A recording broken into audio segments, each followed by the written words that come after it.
Sebuah pesawat Sukhoi mengalami overrun atau keluar landasan pacu di Pangkalan Udara Lanut Sultan Hasanuddin di Maros, Sulawesi Selatan. Jet tempur milik TNI Angkatan Udara terlihat dalam posisi menukik di ujung landasan. Udah ini bahaya. Oh, bawa ke rudalnya. Iya, bawa rudal itu. Iya, ada di bawahnya. Oh. Baru airnya juga kasihan kecil sekali. Rekaman video amatir warga memperlihatkan kondisi pesawat tempur jet Sukhoi milik TNI Angkatan Udara Lanut Sultan Hasanuddin. Diduga pesawat jet tempur mengalami overrun atau kondisi pesawat gagal berhenti sehingga meluncur keluar ujung landasan pacu. Dari video yang beredar, terlihat pesawat tempur ini dalam posisi menukik di ujung landasan.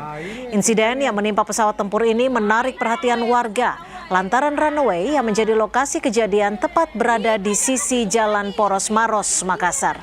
Pesawat kini dalam proses penanganan pihak terkait. Belum diketahui pasti adanya korban atau tidak, serta terkait detail kerusakan pesawat ataupun penyebab insiden. Kejadian video sesuai video viral tersebut dan saat ini sedang penanganan.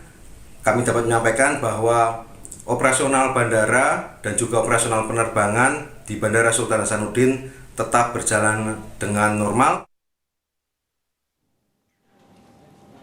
Kepala Dinas Penerangan TNI Angkatan Udara Kadis Penau Marsikal Pertama TNI Inyoman Suatnyana melalui pesan singkat kepada Kompas TV bilang pihaknya masih menyelidiki terkait hal tersebut termasuk penyebabnya.